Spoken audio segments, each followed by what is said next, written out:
Hello everyone नमस्कार मोर समस्त ओडिया भाई भौणी को विश्व पखाला दिवस ढेर सारा शुभेच्छा और अभिनंदन।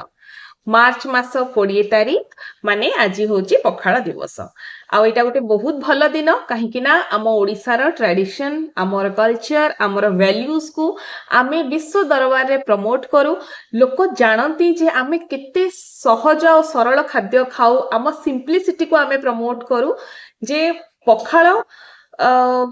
आमर जोटा स्टेपल फूड आमर जोटा जहा बिना माने ही पारिबनी आम खरा दिन कंपलसरी पखाल खाइबा कथा माने खाइबा प्रत्येक ओडिया घरे आपण पखाल केबे ना केबे देखिबे ही देखिबे एंड ता सहित आमे विश्व दरबार रे आम न्यूट्रिशनल वैल्यू को रिप्रेजेंट करू कहीं ना पखाल गोटे हेल्दी खाद्य पखाल जेहेतु गोटे फर्मेंटेड राइस फर्मेंटेड वाटर रे सेटा पानी रे रही की भातटा हुए जोटा ता पूर्व दिन रंधा ही थाए तो सेथिरे बहुत प्रोबायोटिक्स अच्छी जोटा की आम इम्यून सिस्टम बढ़िबारे हेल्प करे ता सहित आम गट हेल्थ को क्लियर करिबारे हेल्प करे आमर इजीली डाइजेस्ट हुए आउ पखालटा गोटे ए भलिया जिंस जोटा को होची खाइले हमको शांति लागे कहीं कि सेथिरे कूलिंग इफेक्ट अच्छी आम बॉडी ठंडा हुए तो ये सब जिनस सहित आज मु आशा करी कि प्रत्येक घरे माने ओडिया घरे आज तो पखाल हेइथिबो ही हेइथिबो आ जेहेतु आज 12 पड़िची तेणु आइंस तो हेइथिबो ही तो चलते देखिबा मु कोन कोन वर्तमान पर्यंत प्रिपेयर करछि मोर डेरी हो गलानी ता भितरे पुनी छुआ हैरान करछ चलंत तो मोर वर्तमान कोन सब चली देखंतु पखाल एठी रेडी अछि खाली एथे टिके दही छुंक दिया जिवो माछ एठी गोला हेकी अच्छी भजा हम आउ किछि माछरे हबनी कलरा को मु सब मसला देकी टिके हल्का माने सिझे ही देथिले सेतिरे खाली आको तावा रे भाजी भी टिके सोरिस तेल देकी आलू रखिछि आलू टिके चकड़ा हेकी पाग हबो एबे बड़ी चूरा टिके करबा आउ एठी मोर पोड़ी गला आज्ञा लागी गला टिके नागुर छुआ एते हैरान कले देखु नथि पछरे केमति गिन्ना बासन बाडौजी एठी छुई आलू को मु माने रखिछि रेडी करी खाली तावा रे पकेकी भाजीबी तो एतिक वर्तमान पर्यंत मोर हेइछि चलंतु मु कोन सब काम करबी आपण देखंतु भी देखंतु पूरा सब घर मोर छिन छत्र हे गला मो झियो सब बासन नै के फपाड देलानी कोन करिवो आज पखाल खाइबो हो कोन बनौचे मामा एटा कोन बनौचे आलू भजा आलू छुई भजा कोन कइबो भजा से जो गीतटा बहुत बाजुला रील्स होता कौन से गीतटा तो मुझे भूली जाऊँगी ठीक आर वर्ष भी ये गीत ही बाजुला कौन तो सेटा हाँ पखाल को जी पानी भात कही जानी बसी ओडिया बुझे ना दही बरा खाई जी दही पानी न पिए से ओडिया खाइबा जाने ना आम कथा मिठा जेमिति पोड़ पिठा नरम नरम मन तकालिया आ मन नहीं मामार जा चल रुसी रुसी रुसी रुसी उड़िया भारी बढ़िया लो सजनी उड़िया भारी बढ़िया उड़िया भारी बढ़िया लो सजनी उड़िया भारी बढ़िया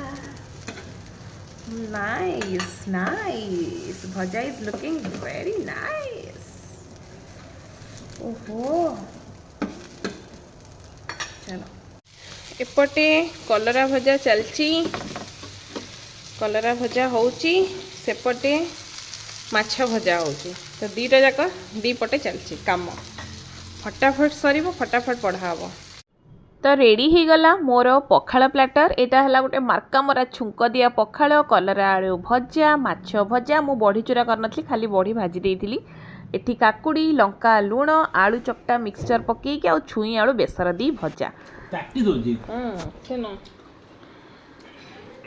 तुम आज खाइबा केमती लागुची हां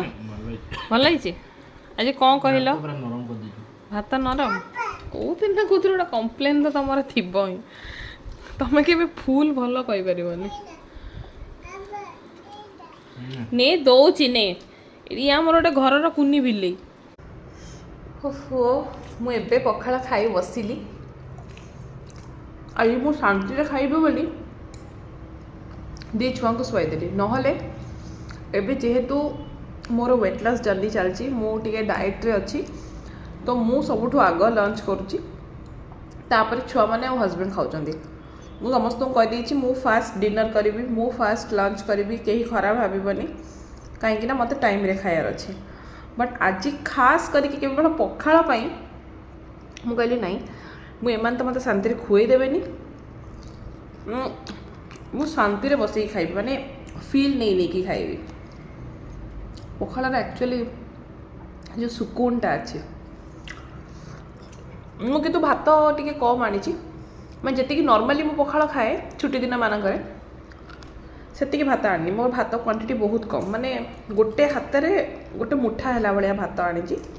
आलू तो मुझे टिके ही आनी खाइबी बोली बाकी छुई खाइबी कहना छुई ने बहुत विटामिन्स अच्छी फिश खाइबी कहना मत आयरन आवश्यकता अच्छी बाकी सब जिनस खाइबी खाली आलू को छाड़ दी और भात टिके कम खाइबी मु दिने डेफिनेटली मोर या भितर मु मो लाइफस्टाइल कौन कौन चेंजेस करची मु डेफिनेटली बहुत जल्दी आप वीडियो नहीं आसबि और आशा करी कि आमर मोर आज कुन्नी वीडियोटा आपको भल लगे जदि भल लगी प्लीज़ मो चैनल को सब्सक्राइब करेंगे मत भल पाइबा देबे मो पिला मानन को आशीर्वाद करेंगे लाइक करेंगे शेयर करेंगे रही नमस्कार जय जगन्नाथ मुझे शांति खाई दिए बाय।